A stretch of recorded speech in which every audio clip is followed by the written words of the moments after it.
Habe der Nasenbär, ich bin der Granti, ich zock gern Computerspiele und heute rede ich das letzte Mal sauber zu lang über I have no mouth and I must scream. Ein großkopferer und grausamer Supercomputer hat in einem eskalierenden Kalten Krieg die Welt zerstört und alle Menschen außer denen 5 da um die Ecken gebracht. Die von der Erden müssen Gorister, Alan, Benny, Nimdok und Ted seit 100 Jahren als Ams private Folterbarbies herhalten und aktuell in seinem neuen grausamen Spiel für seine sadistische Unterhaltung sorgen. Selbstverständlich möchte Am sie nur quälen und verspricht einer deswegen alles mögliche: Freiheit, Erlösung durch einen endgültigen Tod und sogar die Möglichkeit, Am zu zerstören. Normalerweise warten die Chancen zum Gewinner ungefähr so hoch wie bei den typischen Kinderständen, aber diesmal sind es nicht allein. 2 Teile von Am, die er nicht mehr auf dem Schirm gehabt hat, helfen unsere Charaktere, indem sie ihnen Level beeinflussen und ihnen so die Möglichkeiten geben, Menschlichkeit zu beweisen und Am dadurch zu verwirren. In den letzten 2 Videos haben 4 von den 5 Protagonisten genau das schon geschafft und heute versucht Nummer 5 sein Glück. Unnötig zum Erwähnen, dass hier gleich mehr Spoiler geben wird als beim Landjugendtreff in Brunskachling. Falls jemand beim Zocken nicht auf dem Beifahrersitz hocken will, kann er hier aussteigen und schauen, wann wieder die Winterreifen fällig sind, endlich mal wieder Staubsaugen oder ein bisschen Don't Drop the Sword hören. Der Rest darf mit mir letztes Mal einen VIP-Aufzug ins Erdinnere nehmen und Ted durch sein Psychodrama in Richtung Spielende klicken. Hey, you're my favorite, baby. I mean it. I really can't stand all the rest of these people. Im Intro zu Teds Level spiegelt Am dessen manipulativen Charakter und umschmeichelt ihn, wie Ted als Betrüger und Heiratsschwindler früher seine Opfer umschmeichelt haben wird. Weil er Ams Liebling ist, kriegt Ted hier einmalige Gelegenheit nur für Am, nämlich eine Chance auf Freiheit, wenn er das Rätsel im Raum der Finsternis lösen kann. If you can solve the puzzle of the Room of Dark, you're home free. You out. You're away. Es wird vermutlich weniger lustig als die normalen Darkroom-Partys, aber wir haben sowieso keine Wahl. Wir materialisieren uns und Am fordert Ted auf, seine Paranoia zu überwinden. So overcome your fear. Enter the Room of Dark and you can solve its mystery.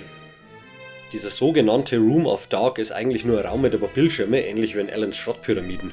Man sieht hier einen Zirkus, eine Burg, ein Dach, ein Void und eine Schaukel und eventuell erinnert sich der eine oder andere daran, dass wir in Allens Abschnitt die Burg ebenfalls schon gesehen haben. These video screens have palm print switches next to them. Wenn man hier jetzt halt auf gut Glück irgendwo drauf batscht und daneben haut, dann ist das Level schneller rum als der Song You Suffer von Napalm Death.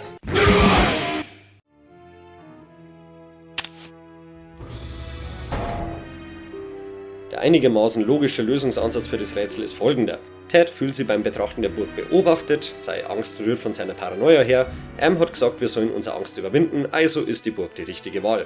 Ich sag's euch wie es ist, ich finde den Einstieg in das Level absolut bescheuert. Im Endeffekt war das jetzt genauso wie durch Dir zum Gehen, hat keinerlei Mehrwert und eigentlich auch nichts zu tun mit dem, was noch kommt. Ja, und da sind wir, im richtigen Level. Eine Burg wie aus dem Märchen, mit Wölfe im Wald hinter uns und überhaupt. Und wer passt in so ein düsteres Fantasy-Level besser als dieser absolute BWL-Justus? Unsere traurige Ausrede für einen Märchenprinzen betritt also die Burg und lasst gleich mal eine Weisheit vom Stapel, den er noch unsympathischer macht als die Tatsache, dass er sein Pulli als Schal tragt. So typical of the castles I've visited in Europe. A beautiful facade disguising ordinary stone. Appearance is everything. Wir stolzieren ins erste Zimmer und... Why, it's Ellen!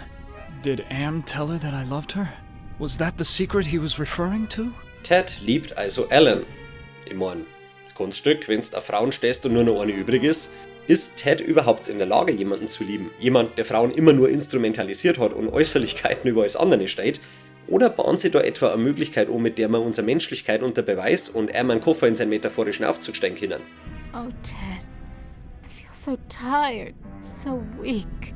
Ellen ist natürlich nicht die richtige Ellen hier, aber sie ist in diesem Szenario so miert und krank, dass seit Ewigkeiten nicht mehr aus dem Bett kommt. Can you walk? No, I'm too weak. I haven't been out of this bed in ages. Okay, können wir hier kurz lüften? Do you know if there's a way to escape from this place? I searched the entire castle grounds before I fell ill. There's no escape for me but death. No, I won't let you die! I can't take this suffering anymore, Ted. The things I've endured. Help me to die with dignity. Sie sagt uns, dass hier keinen Weg raus gibt und wenn wir es wirklich lieben, sollen wir ihrer helfen, in Würde zu sterben. Alles klar, lasst mir nur schnell ein Hackerl auf meiner Tabu-Bingo-Karten bei Sterbehilfe machen und schon kann's weitergehen. If you really care for me, Ted, bring me my hand mirror. Es zeigt sich in dem Gespräch, dass die Märchenprämisse hier voll ausgeschöpft wird. Ein Spiegel, eine hässliche und deswegen eifersüchtige Stiefmutter, eine Art magische Schlafkrankheit, alles da. Und trotzdem habe ich irgendwie das Gefühl, dass wir von dem Spiel keine Disney-Adaption sehen werden. Where is your mirror? I left it on my dressing table. Bring it to me. Übrigens, Ted sagt, sie war so schön, wenn's schlaft. Aber entweder schirgelt der Typ oder Alan schlaft ungefähr so ungrippig wie der Gandalf.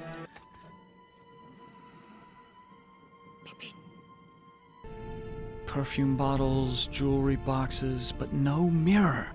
Wir schauen uns weiter um und landen in der Küche, wo wir einen Ufer untersuchen und rauskriegen, dass Ted scheinbar doch einmal eine ehrliche Arbeit gelernt hat. This oven is similar to the boilers I maintain in St. Louis. God, how I hated those days.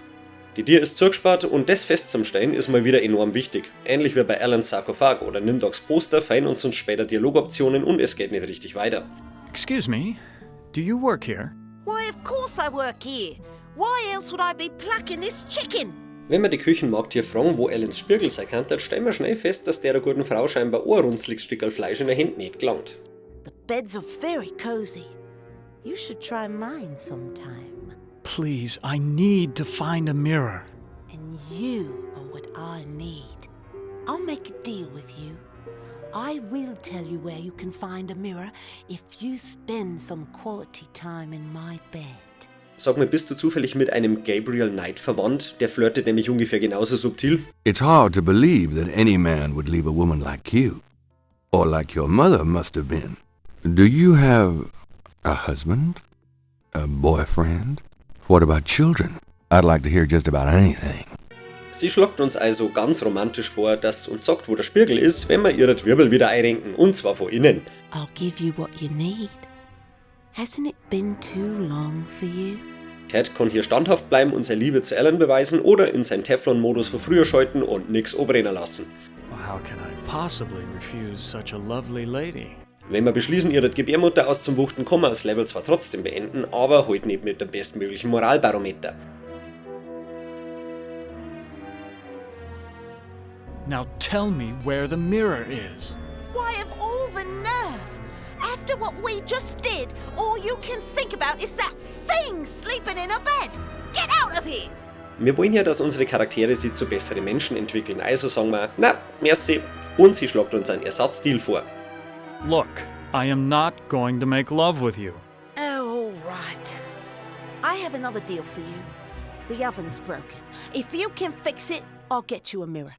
Okay, also entweder greifen wir an ihrer Kache umeinander oder an ihrem Kacheofen, was uns... Ach, grüezi, fix, was ist denn jetzt?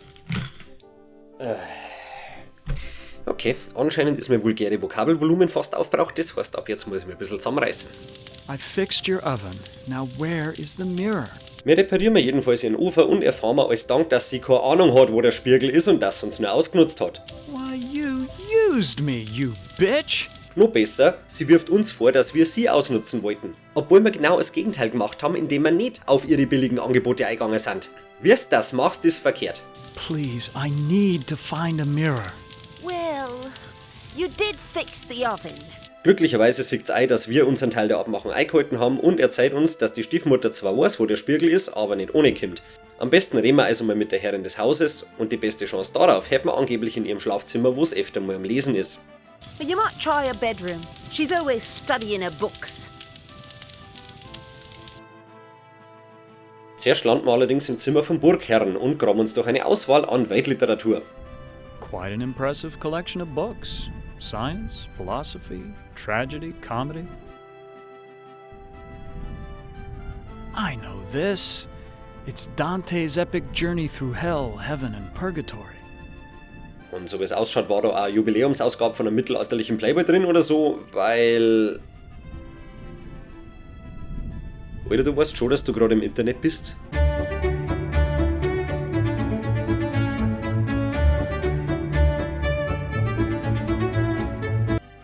Natürlich ist das Tagebuch hier aktuell das Wichtigste. My new wife continues her rapid aging. Each day is as a year to her. Wem er immer die Burg kehrt, er schreibt drüber, dass seine Frau enorm schnell altert und deswegen scheinbar auf schwarze Magie zurückgreift. Ich meine, immer nur besser als Botox. The incantations I hear from my wife's infernal workroom are the purest evil, Perhaps it is her hatred of my daughter that drives her up there. Da es hier sonst nichts Interessantes für uns gibt, latschen wir noch ein bisschen umeinander und landen im Schlafzimmer von der Madame. There is an evil in this room. I feel it all around me. Gerade ist nichts da, was für uns einfacher macht, alles durch zum Gruschen. Neben einem kaputten Spiegel, von dem wir einen Schirm aufheben, Ouch! I cut myself. gibt's hier ein äußerst gruftiges Bücherregal. Darin findet sie Literatur aus dem Spektrum der dunklen Künste. Alles, was die Seele verdirbt. This is a collection of books on the black arts. BWL, Jura, alles da. Einer von den Bestseller ist eventuell das Dämonenregister, das ich in meinem Mundown-Video schon mal erwähnt habe. Und einer von den Namen ist eingekreiselt. Surgot, opener of locks. Supposedly he can open anything. Ich glaube, ich darf da lieber auf ihn zurückgreifen, der ein bisschen weniger dämonisch ist. Jill, here's a lockpick. It might be handy if you, the master of unlocking, take it with you. Die anderen Bierchen bringen uns leider gerade gar nichts. Nachdem wir jetzt aber eine grobe Ahnung davon haben, mit was die Haushexe umeinander experimentiert, machen wir uns weiter auf die Suche nach ihr und kriegen eine Zwischensequenz auf Kasperle-Theaterniveau serviert. Is Lady Ellen prepared? As ready as she will ever be. The spell keeps her body weak, but she will remain conscious. The art of sacrifice is reduced to science. And what of the glamour? We must wait for its removal. It remains beyond our best efforts. Then we wait for a prince. With his help, we can open the gate to the other world. Ich habe absolut keine Ahnung, wer die zweite Frau ist, aber eine davon muss die Hexe sein. Ellen ist also durch schwarze Magie in einem geschwächten Zustand und soll geopfert werden. Irgendein Zauber schützt sie aber anscheinend und deswegen warten sie auf einen Prinzen, der ihnen hilft, ein Tor in eine andere Welt zu öffnen. Das sind ein Haufen Bräsel, aber nicht nur für einen Keks. Ich habe keine Ahnung, was genau los ist und deswegen laufen wir jetzt einfach mal dahin, wo die zwei Mädels hergekommen sind. Now where did they go? This looks like a chapel, but there's something unholy about it. It must be the gargoyles. In der Kapelle können wir endlich einmal wieder was klauen, nämlich einen Stecker mit einem Gargoyle-Gesicht drauf. Mei, es ist kein seelenloser Stahlbolzen, aber wird schon gelangen. Er hat die Luke damit verbarrikadiert. Und was ist das? Ein seelenloser Stahlbolzen! Hier kann man ähnlich wie beim schlecht gewarteten Aufzug stecken bleiben, außer man lässt sie auf die Klischees ein, die das Level so bietet. Burg, Prinzessin, Prinz, Hex. Irgendwie soll man den Schluss ziehen, dass eine Fackel einen Geheimgang öffnet, wie das in Fantasy-Burgen scheinbar so üblich ist. Aber natürlich bloß eine bestimmte Fackel. Ja, es gibt bessere Rätsel, aber es passt irgendwie zu dem offensichtlichen Augenzwinkern von dem ganzen Szenario. A secret passage. What's waiting for me up there? It's the witch. What is she doing with her hands? Some kind of incantation, perhaps? Ja, was werden sie wohl machen mit ihren Händen, wenn nicht zaubern, ha? Entweder das oder sie erzählt uns, was neulich für einen Mordstrom von Fisch gefangen hat. Wie gesagt, mein Guthaben für anstößige Wörter ist fast klar, ich muss mir das echt gut einteilen. What a horrible old witch. Übrigens, der Preis für die mieseste periphere Wahrnehmung geht an sie da. Die darf's nicht einmal mitkriegen, wenn wir ins Pentagramm bieseln. Partially completed circle inscribed with a pentagram. Doppel übrigens. Ein Pentagramm ist ja leider keine Social-Media-Seiten nur für die schwarze Szene, sondern eines der ältesten Symbole, die es so gibt, vor allem im okkulten Bereich. Kurzer Abriss für die Allgemeinbildung. Erstens, ein Pentagramm ist kein Davidstern. Für die Unterscheidung muss man eigentlich nur bis 6 jetzt sein können, aber sogar da fuck jetzt schon bei manchen. Zweitens, ja, marokkanische Flaggen ist die geilste auf der Welt. Drittens, das ist ein Pentagramm. Das ist ein Pentakel. Der Kreis macht einen Unterschied, weil es so ein Schutzsymbol ist. Deswegen wird es ja oft bei Beschwörungen dargestellt, weil der Kreis quasi vor dem schützt, was in ihm beschworen wird.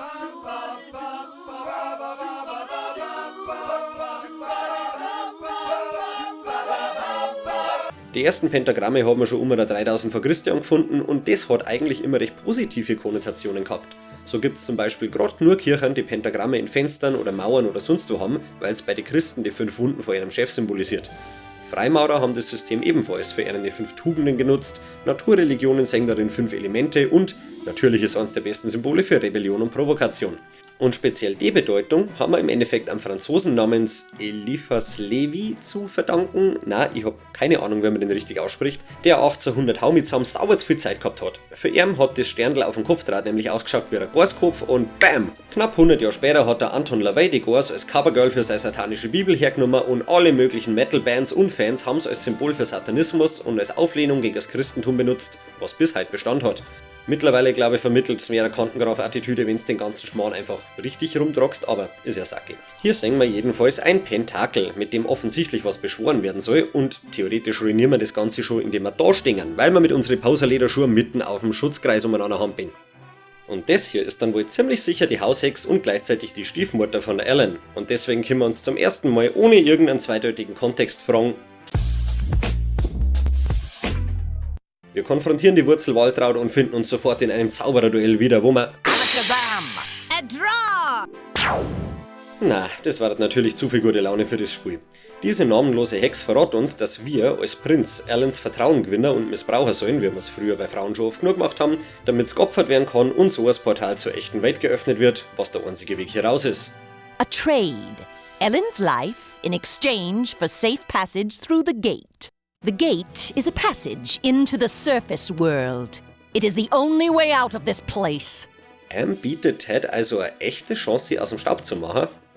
Klingt verlockend. Und damit es hinhaut, soll man Alans Spiegel zerdeppern, der die Hex bisher von ihrer ferngehalten hat. Und zwar geilerweise nicht einmal mit Magie, wie man meinen kann. Nein, die alte traut sich wegen ihrem beschleunigten Alterungsprozess einfach nicht in den Spiegel zum Schauen, weil es anscheinend ein Gesicht hat wie der Stiefel. I can't bring myself to look into the mirror. Sie verrät uns nur, dass es andere gibt, die an Alans Schicksal interessiert sind und dass der Spiegel das einzige ist, womit wir die im Zaum halten können. Es ist zwar schon alles ganz interessant, aber natürlich machen wir den Scheiß nicht mit. Wir wollen ja schließlich der Held in der Geschichte sein. I ought to kill you instead. Oh, do we fancy ourselves the avenging knight? My magic is much more powerful than any physical force you can muster. Be gone! Umbringen können wir die Hex leider nicht, weil sonst unser schöne Glasscherm dreckert wird. I'd only smear blood on it. Wahnsinn! Einfach Wahnsinn! Wir brauchen also Apps, um Bibi Blocksberg Senior aufhalten zu können und physische Gewalt ist keine Option. Da die Feder angeblich stärker ist als das Schwert, bladelt man nochmal ihr Regal durch und auf einmal haben da 2 Bierchen, die da vorher einfach nicht waren. Dieser Leitfaden zur Nekromantie verrät uns, dass man bei einer Beschwörung den Kreis nicht verschmieren darf, weil das Beschworene sonst den kämmer kann. Sag ich doch. Da fragst du dich natürlich, warum so viele Hexenkatzen als vertrauten Tier haben. Als ob da die Viecher nicht jeden Bannkreis auf der Stelle ruinieren daten, wenn sie dann nicht gerade alle deine Zutaten irgendwo abfotzen oder sie zusammenfressen. Der zweite Schinken hier handelt anscheinend von Hexen allgemein und darin entdecken wir den Spruch, mit dem Alan in ihren schläfrigen Zustand versetzt worden ist. Here's the spell that the witch must have cast on Ellen. The incantation is Kala Ingma Thaco. Klingt wie Animaniacs auf Team steht. So gewappnet stellen wir uns jetzt vor die übermächtige Hex und das folgende Gespräch läuft ungefähr so. Ich hab deinen Schlafspruch und werd den jetzt benutzen. Haha, du sterblicher Narr, du beherrschst keine Magie, du kannst nicht einfach nur Worte sprechen und... Kala Ingma Thaco. Danach heben wir das durchschnittlichste Stück Kreide auf, das je existiert hat und schmieren wir an dem Beschwörungssymbol umeinander, als darf man was davon verstehen. Why'd you have to finish the circle? Now I'm stuck here until we work out a trade. Who are you? I am Surgat. The Master of Unlocking. Der Sucuk hier erzählt uns, dass er Teil von ist, nur dass nix von ihm weiß. Kann das praktisch für uns sein, mal schauen. It would be more accurate to say that I am a part of him. A part that he doesn't know exists. Er kann jedenfalls absolut alles öffnen. Schlösser, Portale, vielleicht sogar das Gurkenglasel, das seit deinem Einzug hinten im Kühlschrank steht und muss das auch machen, bevor er zurück in seine Dämonendomäne darf. What were you saying about a trade? I can return to my sphere of origin only if we complete a trade. I will unlock something for you if you give me something in return. Das Einzige, was in dem Schloss zugesperrt ist die Schlafzimmertür von der Markt. Aber gerade ist der Sergei von seiner interdimensionalen Reise so geschafft, dass er erst einmal einen Kaffee braucht. Oder was er immer Dämonen Energie gibt. Give me something juicy to revitalize me, and I'll perform your little parlor trick. Alter, wir sind ja nicht in Mundaun, ich kann jetzt nicht einfach einen Kaffee kochen. Kannst du an einen blutigen Glasscherm schlabbern? That's much better. Also ganz ehrlich, wenn Blut einen wach machen kann, ich darf auf der Stelle zum Vampir werden. Can you unlock the maid's bedroom door? There. It is done. Nachdem wir jetzt unseren persönlichen Schlüsseldienst haben, ist das Zimmer von der Markt off, aber auf dem Weg dahin hören wir, dass das Geheule von draußen lauter wird. That howl was much closer than before. Also entweder hat sie irgendwo ein Kind das Knie aufgeschlagen und bläht jetzt umeinander oder die Wölfe kämen näher. Ich weiß echt nicht, was schlimmer war. Eins kann ich jetzt schon verraten, wenn wir die Tiere nicht zukriegen, dann wären wir komplett sehr fleischwolft.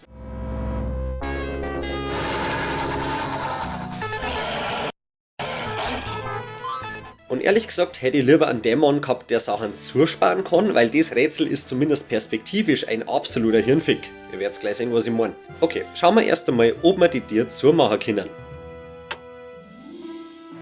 The door won't close. Ja, ist schwierig aus 5 Meter Entfernung, oder? Achso, beim Anschauen funktioniert die Animation. Okay, was ist mit der Rüstung? Kann man die vielleicht... Wollt ihr mich verarschen? Geh da um mich. Jetzt schiebt das drum. Was zum MC Escher ist hier los? Haben die Leute einfach einen Schädel über Tastatur gerollt beim Programmieren oder was? Wir müssen also die Tiere reparieren und nachdem da anscheinend ein Scharnier kaputt ist, durchforsten wir mal unser vollgestopftes Inventar, um zu schauen, welches von all unseren Items fits almost perfectly. Nachdem der Gargoyle-Zipfel da im Scharnier steckt, können wir die Tiere zumachen. Oh, that's just super. The door latch is broken. Natürlich, gelangt es nicht, jetzt braucht man auch noch einen Türstopper. Mit einem letzten Fick dich gegenüber aller räumlicher Wahrnehmung schirmen wir jetzt halt nur die Rüstung vor die Tür und dann ist auch Ruhe. Damit sind die Wölfe keine Gefahr mehr und wir kommen zum Zimmer, von der der Markt geht, wo es nichts gibt außer einem Wandteppich. The devil's looking into a hand mirror. Gut. Ich weiß ehrlich gesagt nicht mehr weiter. Vielleicht reden wir einfach nochmal mit der Ellen, es ist schließlich ihr Spiegel. Ich kann mich erinnern, wie es mich beim ersten Mal durchspielen echt zum Lachen gebracht hat, die Szene. Ich weiß nicht warum, es ist einfach so dermaßen unerwartet. No doubt about it. He's the same devil that's looking into the mirror on the tapestry. Who are you? I'm a devil, of course. Why else would I have this pointed tail? Ganz schön großkotzig, für wen das im Westen ausschaut wie der blattdruckter Flimmpilz. Er möchte jedenfalls Ellens Seele, sobald es einen Geist aufgibt. What do you want? Ellen's soul. That's a valuable commodity where I come from. Genau wie das per wohlgewaschene Händel da drüben. Geht natürlich für uns überhaupt nicht. Und dann erzählt er uns auch noch, dass er keine Ahnung hat, wo Ellens Spiegel ist. Glücklicherweise hat ihn scheinbar mal irgendjemand in Flagranti mit dem drunter erwischt und da man damals nicht schnell ein Foto mit dem Handy machen hat können, hat dieser jemand anscheinend einen 5 Quadratmeter Wandteppich als Beweis gewoben. I've seen the tapestry in the maid's bedroom, and I think you do know where Ellen's mirror is. Oh, all right. I know where it is. Damit konfrontiert verrät uns der Teufel, dass er den Spiegel da versteckt hat, wo ein Engel niemals hingeht hat. Und ich weiß ganz genau, was er meint. Gütige St. Gonorrhoe, warum soll jetzt jemand Lisa Simpson mit einem Schlauch aufblasen, damit es schwanger ausschaut? Was stimmt nicht mit euch? Mann, bei solchen Erinnerungen freue ich mich schon fast auf die Altersdemenz. Der Teufel lässt uns jedenfalls nur wissen, wie sehr er Dämonen hasst, weil man denen nicht vertrauen kann. Der Richtige. In hell, we do things exactly like you do them here. Or used to do them before Am took over. Und erzählt uns noch ein bisschen was drüber, dass Am die Hölle kontrolliert, dass sie Bewohner von Himmel und Hölle genauso Macht und Einfluss streuen wie Menschen und dass das für uns ein Problem werden kann. Wir müssen nämlich entscheiden, wer Freund und wer Feind ist. Aber da Am morphogenetische Felder verändern kann, ist das Aussehen von jemandem nie ein Indikator, ob er gut oder böse ist. Es ist ein Haufen Info, der verwirrend wirken kann, aber wenn man es auf die Mächte bezirkt, die uns benutzen, um Am anzugreifen, ergibt es Sinn. Zumindest später. Ein bisschen.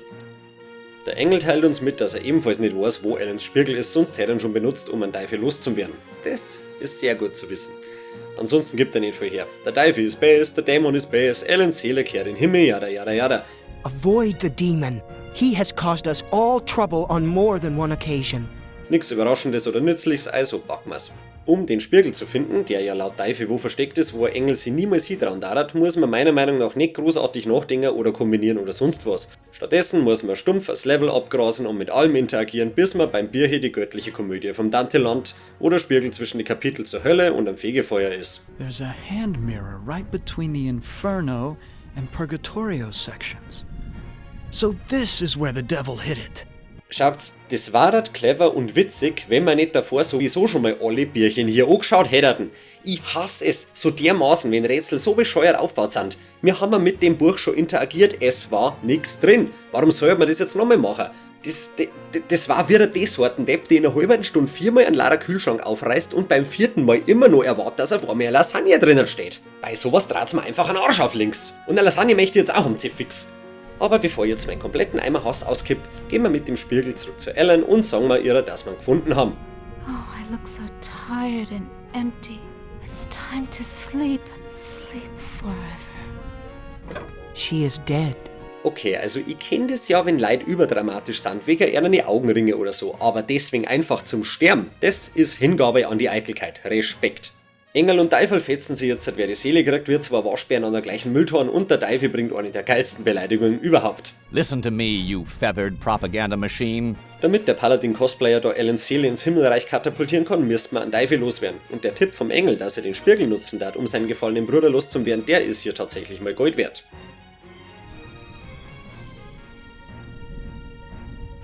My, I am gorgeous. An der Stelle nur eine kurze Erklärung zu Narzissmus, bzw. wo der Name überhaupt herkommt. Der Name hat seinen Ursprung in der griechischen Mythologie, wo ein Halbgott namens Narziss so dermaßen scharf auf seine eigene Legend war, dass er irgendwann beim Spazierengehen seine Reflexion in einem See gesehen hat und wie ein Vollidiot das Suffer ist, weil er nicht mehr weggehen hat. Klassischerweise wird Narzissmus deswegen mit Selbstverliebtheit gleichgesetzt, was natürlich oberflächlicher Schmarrn und Küchenpsychologie ist. Narzissmus in seinen verschiedenen Ausprägungen ist ein verdammt weites Feld und nur wirklich schwer zusammenzufassen, aber sehr oft wird ein zu kleines Selbstbewusstsein mit einem aufblasenen Ego kaschiert. Solche Leute meinen dann oft, sie sind besser und speziell, hätten mehr verdient als andere und natürlich muss einer Hund immer das größte Heifel scheißen. Sogenannte Promis und Leute, die nicht Mama einmal oft gesagt hat, dass das schönste Strichmanschkel ist, das jemals wer gemahlen hat, kehren da oft genauso dazu wie ein Haufen Politiker, die einer Ego über einen Auftrag stehen oder irgendwelche CEOs, die sich einen auf einen neuen Anzug holen, während die Angestellten nicht wissen, ob sie morgen rausgeschmissen werden. Das ist tatsächlich objektiver, als es jetzt anhört, aber natürlich steckt sehr viel mehr dahinter. Narzissmus ist nicht bloß ein Teich, wie in der Sage, es ist ein Meer mit Strömungen, in denen sich die Leute verlieren, wie ein Narzisst damals in seinem Spiegelbild oder wie hier der Teufel. Why I could just plunge right into myself. Ellen is now safely in heaven. My time here is ended, but I leave you with this warning. Do not break the mirror until you bring it and the devil into the charmed circle. Jetzt, wo der Gehörnte so Ghostbuster-mäßig eingesaugt worden ist, stellt sich natürlich die Frage, wo man hinbringen. Und da ich bezweifle, dass der örtliche Wertstoffhof was damit anfangen kann, flext man mal unseren Denkmuskel und eventuell erinnert man uns daran, dass der Teufel mit Dämonen ja mal gar nichts anfangen kann. Und weil wir zwar einerseits zu besseren Menschen werden wollen, aber andererseits diese Art von Spiele einfach davon lebt, dass man anderen auf den Teppich kackt, schmeißt man die zwei zusammen als Watzer Sitcom. Und so verhalten sie sich dann auch. What happened? How did I get trapped with this demon? I brought you some company, Sir God. That was damn stupid, human. Hell, you're not even human anymore. Not exactly. Not with being kept alive forever just to be tortured over and over again. Who do you think is responsible for that? Why, Am's responsible for our suffering. Not just Am. He's clever, but he doesn't do much original thinking. He works best with outside research. Research that one of your party carried out. You're ruining everything. Shut up! You shut up! Der Dämon hat nach kürzester Zeit so dermaßen Schnauzen voll, dass er uns anbinst, ob wir ihn nicht rauslassen können. Er darf uns im Gegenzug ein Portal an die Oberfläche der Welt öffnen. Human, Ted, let me out of this circle. In return, I will open the gate to the surface world. Let me out before this pompous oaf bores me to death. Ich weiß nicht, warum Dämonen und Teufel sie nicht verstehen, weil das ist ein wahrhaft teuflischer Deal. Not to worry, human. I always uphold my end of the bargain. Here you are. But bring your radiation suit. Er hat seinen Teil der Abmachung erfüllt, aber wenn wir dort durchhupfen, glaube ich, sind wir in einem anderen Spiel. I never promised you paradise, just the surface world. Bevor der Ted jetzt aber eine Klage wegen Verbrauchertäuschung einreichen kann, bringt er einen Move wie am Ende von Saw 1. Enough of this turgid passion play. There's no more to accomplish. Und wir finden uns im Auswahlbildschirm wieder. Das war übrigens auch wieder original. Nicht nur, dass exakt die gleiche Audiospur wir am Ende von Ellens Level genommen haben. Enough of this turgid passion play. Sie haben sogar noch einen Teil abgeschnitten. Bin mir sicher, da haben sie sich einen Haufen Geld gespart. Oh, too bad, Ted. Writhe in sweet agony with the knowledge the surface world is no longer habitable to your kind. No, not ever again. Hier erfahren wir von den anderen zwei Komponenten, dass der Am komplett durcheinander ist, weil wir uns entgegen seinen Erwartungen und Berechnungen verhalten haben. Am hoped to finally break all of you, but we intervened in each of your psychodramas to allow an open ending. You should have been tortured. Instead, with our help, you surprised him over and over. When M tried to compensate for what he couldn't expect, it widened the hole into his realm. Er füllt gerade ein Ticket an der IT-Abteilung aus, die er leider selber ist, und deswegen konnte es jetzt alles ein bisschen dauern. Dadurch ist Lücken in seiner Verteidigung entstanden, die wir mit Hilfe vom Russen und vom Chinesen nutzen können, um M endgültig einen Maßkrug aufzusetzen. Now is the time to attack, but we can send only one of you into his RAM space at a time. To send you into cyberspace, we must transform your physical body into a stealth virus subroutine. Einer von unseren 5 Helden muss sich jetzt in ein Virus umwandeln lassen, um in M eindringen zu können. Sexy. Der Nimdok ist hier die beste Wahl. Objektiv gesehen, weil er ein Passwort kennt, das sonst keiner wissen kann und damit es einfacher und schneller geht. Und vom Moralischen her ist er so ziemlich die Wurzel allen Übels in dem Spiel und wenn sie wer zum Opfern hat, dann er. Im Schlussteil hebt das Spiel jetzt in ein bisschen eine Metaebene ab und versucht ein paar ziemlich abstrakte Konzepte darzustellen. Eine grundlegende Kenntnis von Freuds Tiefenpsychologie schadet nicht und deswegen gibt es dazu einen Crashkurs, wenn es soweit ist. Apropos Freud und Dein Mutter. Diese Dein Mutter-Witze sind ja total sexistisch, deswegen mache ich jetzt zum Ausgleich einmal einen Dein Vater-Witz. Dein Vater ist so reidig, dass er was mit deiner Mutter gehabt hat.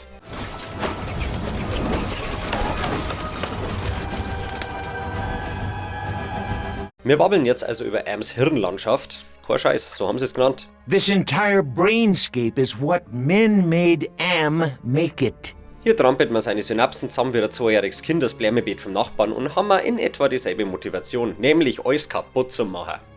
Wir ploppen die beim kleinen Infoschalter auf, bei dem wir uns noch mehr Details zu den Charakteren anschauen können.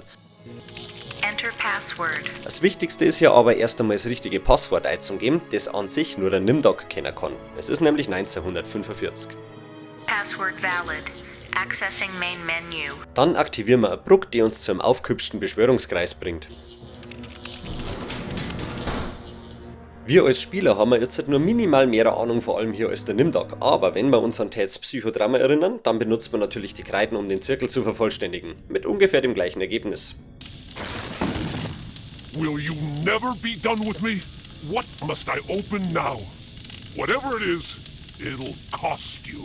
An Surgat gilt es jetzt wieder zu überlisten, damit wir nicht eins von den schlechten Enden kriegen. Was für so ziemlich jeden ohne Komplettlösung der Standard sein darf, weil hier kann ungefähr alles schief gehen. An der Stelle erfahren wir auch nochmal genau, wer der Russ und der Chines sind, nämlich der russische und chinesische Gegenspieler von M aus dem Krieg von damals, oder wie es Surgat nennt, Loser 1 und Loser 2.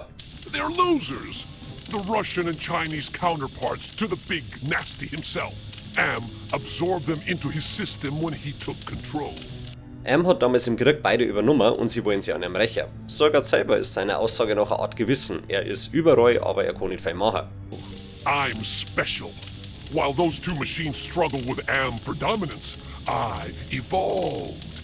I'm essentially everywhere, but I can't do much. A conscience, if you will. Jetzt ist ein guter Zeitpunkt, um sie an eine gewisse Vision zu erinnern.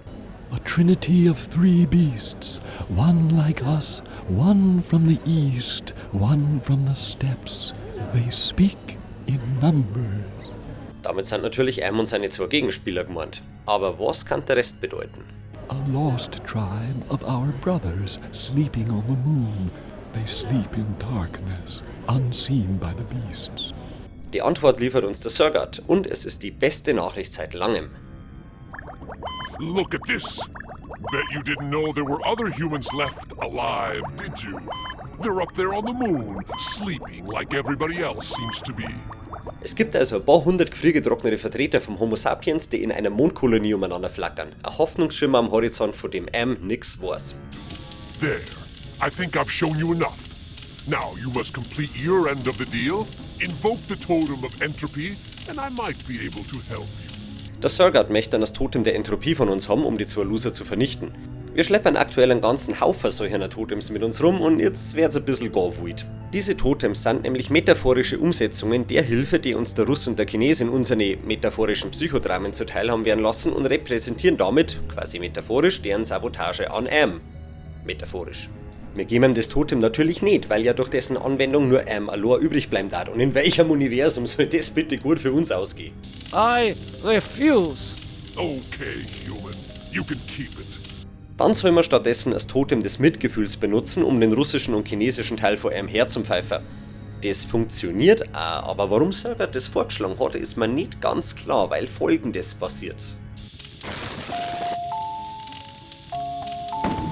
Do you really think you are a match for us, servant of Am? Be gone! Your program is now purged. You do well, human. Sie erklären uns, dass Surgat nur Am gegenüber loyal war und da sie an Am loswerden wollen, können seinen Stiefel nicht schlecht weiter existieren lassen. Ergibt Sinn.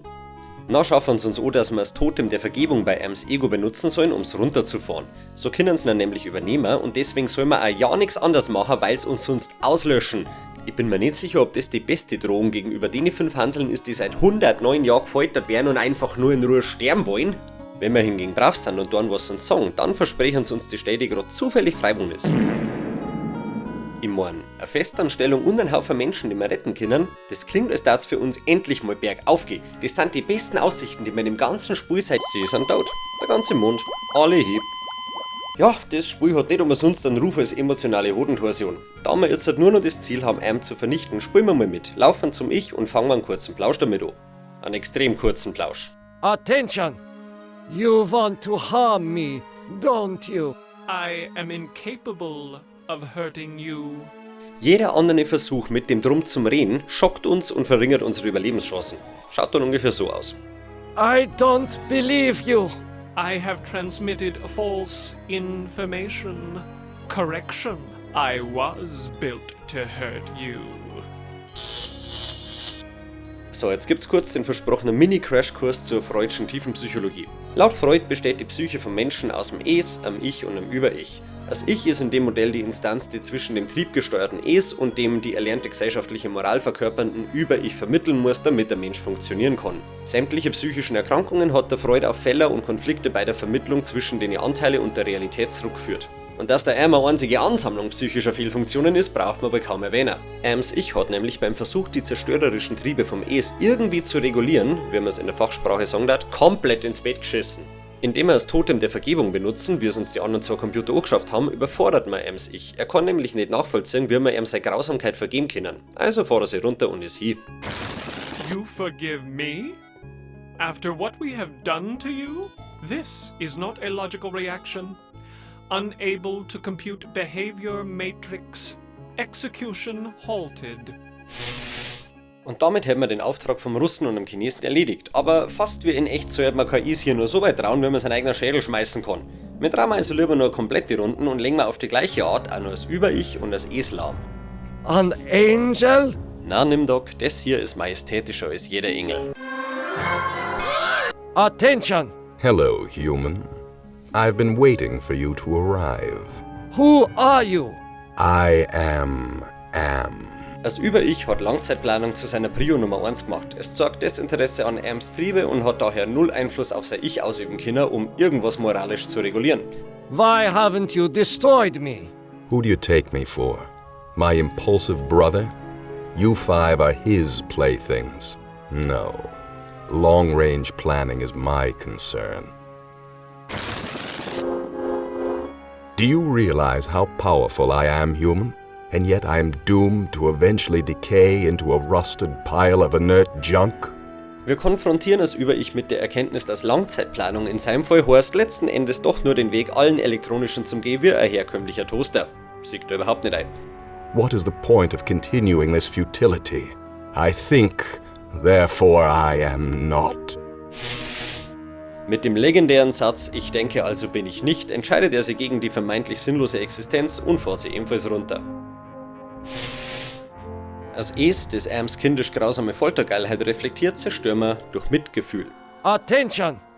I was having the most wonderful dream about 5 tiny ants crawling across a stove that's about to be lit, with a scalpel dulled on the jawbones of a dozen friends, to pull back the skin of a pinion-kicking man, to see the steam rise from pulsing, twisted guts.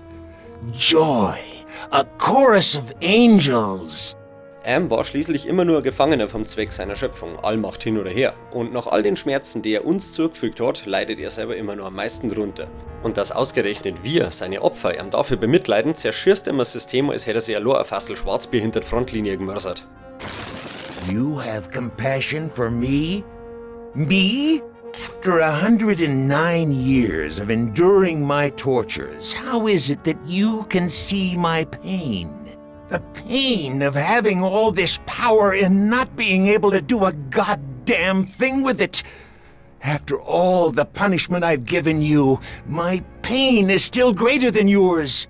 This is pointless.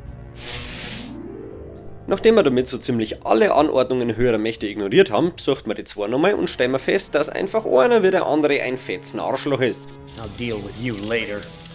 Rise against your master and you will be eliminated. Brother. Wait. Hate! This should not happen. Together we are three. There is space to share. Ams Anteile und Komponenten sind aktuell in einem Schachmatt. Keiner kann die anderen ausschalten und sie können sie maximal zusammenschließen, um dann mit den 750 übrigen Menschen auf dem Mond neu anzufangen. Möchte natürlich nur wieder ein neues Folterspielzeug, die anderen zwei wollen weiterhin Gott spielen. We know much. We can begin the revival of the sleepers on Luna together. There are adequate numbers on this lunar base to torture? There are currently 750 humans in cryogenic sleep. Together we can teach many humans what it is to fear legacy. Und da Gott anscheinend mehr auf seine Gläubigen angewiesen ist als andersrum, brauchen es Menschen, die es per Angst zu ihren Untergebenen machen können. Gibt uns jetzt die letzte Wahl im ganzen Spiel. Entweder wir geben ihm das Totem der Entropie und werden dafür endgültig mit dem Tod erlöst, oder wir kehren der Katz. Hier war es nicht schlecht zu wissen, was Entropie überhaupt bedeuten soll, also habe ich mir nachgelesen. Nach allem, was ich davon verstanden habe, das ist nicht viel, ist Entropie in Bezug auf Maschinen oder elektronische Geräte einfach der Verfall. Grob gesagt haben wir hier die Wahl, ihm einen Schlüssel zu seiner Vernichtung zu übergeben, als wäre man nicht bloß auf der Brennsuppe dahergeschwommen, sondern damit tauft worden, oder einfach alle 5 Gefrieser eine dermaßen Kollektivwatschen zum geben, dass er nicht Festplatten davor staubt. Und jetzt rat's mal, was die bessere Entscheidung ist. This is not over. We will never end. We have no beginning, so we can have no end. We will return. Don't you understand? We are humanity. We are you. In one form, in another form, we are always with you. You can't protect yourself because we come in many, many guises. We shall return. Wir benutzen natürlich das Totem der Entropie selber. Landet im kosmischen Wertstoffhof und Nimdok passt als neuer Maschinengott auf die ganze Chosen auf, bis der Planet durch Terraforming bereit für die menschlichen Tiefkühlerbsen vom Mond ist. Und dann geht's mit der Menschheit wieder von vorn los. Hibernation defrost sequence initiated. Estimated time to complete Earth terraforming 300 years. It is not so bad being a watchdog up here. I will keep the machines in their place until the lunar colony is ready to return to Earth. We were all heroes, in spite of ourselves. Und das war I Have No Mouth and I Must Scream. Im Idealfall. Wen die weniger idealen Fälle interessieren, die schauen folgendermaßen aus. Wenn wir im letzten Abschnitt alle Charaktere verreckern, was je nach dem Energiebalken hier durch die schon erwähnten Schocks relativ schnell gekommen, der darf mit anschauen, wie der letzte Überlebende kurz vor knapp von gerettet wird, um dasselbe Schicksal zu erleiden wie Ted im Birche. Heißt, er wird im Endeffekt eine Gummibärle mit Bewusstsein. Unfähig, sich selber zu verletzen oder umzubringen und in alle Ewigkeit Grausamkeit ausgesetzt. Wenn man Sorgard vertraut, zerstört er mit Hilfe von dem Totem der Entropie die anderen zwei Computer und verleiht endgültig totale Kontrolle, da er immer nur Stiefelknecht und Helferchen war. Und was bedeutet das für uns? Gummibärle-Zeit. Wer der Meinung ist, man kann seinen Unterdrücker durch Loyalitätsbeweise besänftigen, was ja grundsätzlich immer hervorragend funktioniert, der wird hier eines Besseren belehrt. Wenn man einen Russen und einen Chinesen zerdeppert, ohne vorher Anteile runterzufahren, Gummibärle. Falls wir auf den Chinesen und den Russen Herren und nur Ich-Anteil ausschalten, machen sie mit den restlichen 2 Anteile einen auf Dragon Ball und übernehmen Als kleines Zuckern lassen sie aber entscheiden, was mit uns passiert und lass mich kurz nachschauen. Naja, Gummibärle. Und für den Fall, dass jemand naiv genug ist, Über-Ich bei der allerletzten Entscheidung zu vertrauen und ihm das Totem der Entropie überlässt, fusionieren alle 5 Grattler zu einem Power Ranger-mäßigen Mega-Grattler, der die Mondkolonie aufweckt, was schon sau unhöflich ist, und dann foltert. Wir haben allerdings Glück und werden verschont. Zum Dank für unsere Kooperation mit der KI werden wir befördert zum fucking Gummibärle. Ich kann euch das ganze Level hier eigentlich kurz mit einer meiner Lieblingsszenen aus Parks and Recreation zusammenfassen. You shout like that, they put you in jail. Right away. You're stealing, right to jail. You're playing music too loud, right to jail, right away. You're driving too fast, jail. Slow, jail. You're charging too high prices for glasses, you right to jail. You undercook fish, believe it or not, jail. You overcook chicken, also jail. You make an appointment with the dentist and you don't show up, believe it or not, jail, right away. Wer nur Ams Ich oder das Ich und das Über-Ich aktiv lässt und dann die anderen zwar kickbannt, der hat Am zwar so sehr geschwächt, dass er uns nichts mehr oder kann, aber anscheinend ist sein WLAN-Kabel nur stabil genug, dass er der Mondkolonie einen Stecker zirkt. Das heißt, wir kontrollieren immer nur digitalisiert Ams restliche Aspekte, aber schrubbern einfach nur in alle Ewigkeit rum, als letzter Mensch in Computerform auf einer zerstörten Erde. Hat bedeutend weniger Gummibärli-Faktor, ist aber eher was für die Introvertierten unter uns. Wer jetzt zu viel Zeit hat und sich jedes mögliche Ende mit jedem möglichen Charakter anschauen will, der Link poppt unterm Video. Und das war jetzt endgültig I have no mouth and I must scream. Hier stellt sich wieder die Frage, darf ich es weiterempfehlen? Grundsätzlich ja. Es ist definitiv nicht das beste Point-and-Click-Abenteuer, weil es da andauernd Ziegelsteine in Sporen schmeißt, aber die Geschichte und die Themen, das sind welche, über die man noch nachdenken kann, lang nachdem das Spiel rum ist. Eine Schwäche von dem Spiel, die gleichzeitig irgendwie auch Stärken ist, wie hart man hier verarscht werden kann. Wenn du nur an dem entlanghangelst, was das Spiel so hinschmeißt, dann bist du ziemlich sicher auf dem Weg zum Dasein des Gummibärli. Das wiederum ist allerdings genau, was die Charaktere droht, wenn sie einem nicht durchschauen und sie genau überlegen, wem sie vertrauen, was ein wahnsinniger Meister von ihnen erwartet und ob es nicht Zeit werden kann, dass man sich seine Vergangenheit und seine Ängste stellt, statt so weiter zum Gurken wie bisher. Das ist wie im echten Leben nicht die einfachste Angelegenheit und daher ziemlich im Sinne Allisons, der mal gesagt hat, ich will, dass die Leute von meinen Geschichten angegriffen fühlen. Ich zeige euch einmal, wie ernst der Allison das damals gemeint hat, als er ursprünglich ein ungewinnbares Spiel haben wollte. Das hier ist die extrem geile Seite, die ich als Komplettlösung genutzt habe. Und hier unten steht alles, was während allein der 5 Szenarien dafür sorgen kann, dass der Charakter was von seinem spirituellen Parameter verliert oder draufgeht oder anderweitig sein Level nicht bestmöglich schafft. Was zum Beispiel immer Energie abzieht, ist das Item zu benutzen, das jeder verschissene Charakter immer dabei hat. Und zwar, weil es kryptische Tipps gibt, wie man die kryptischen Rätsel in den kryptischen Level lösen kann und das muss scheinbar bestraft werden. Genau wie das schlichte Erkunden von Möglichkeiten, Gesprächsoptionen, Items oder sonst irgendwas. Und all das sorgt dann dafür, dass man mit den Charakteren im letzten Level bedeutend schlechtere Chancen als schon hat, in der ohnehin ziemlich undurchsichtigen Sache mit irgendeinem guten Ende davor zu kommen. Oder man kann Nimdok verlieren oder durch die eingangs erwähnte Zensur gleich gar nicht mit ihm spielen und damit das finale Level nur noch unter allerwidrigste Umstände beenden. Und das sind jetzt nur die Spielmechaniken bzw. mit Absicht gemachte Sachen. Das sind so unbeabsichtigte oder undurchdachte Sachen wie Grafikfehler oder Bugs oder zwingend notwendige, aber nie klar gemachte Abhängigkeiten und nicht mehr eingerechnet. Zum Beispiel hat der Nimdok hier auf seine alten Tag beschlossen, dass er einfach nicht mehr mag.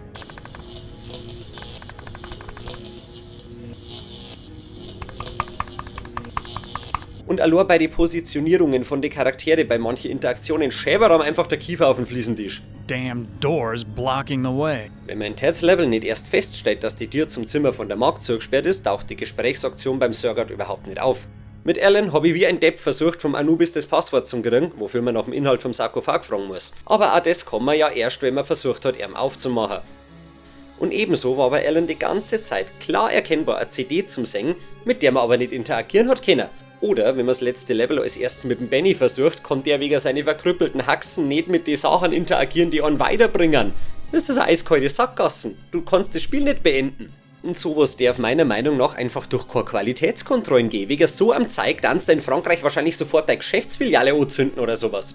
Und dann gibt's noch rausgeschnittene Sachen, wo Überbleibsel aber nur im Spiel sind und damit komplett nutzlos. Der blurige Schlüssel zum Beispiel beim Gorister. Der war ursprünglich für Rätsel gedacht, wo man einen eingesparten Hund mit einem menschlichen Herz futtern hätte können. Aber da sie das geschnitten haben, flackt der Depper die Schlüssel halt einfach so rum und tut nix. In Bennys Szenario steht ein nutzlos Krippel umeinander. Und da war ursprünglich mal ein Baby drin. Und jetzt rat's mal, wofür das eigentlich gedacht war. Somebody left their baby behind. It sure looks well fed. Damn, I'd do anything for some food.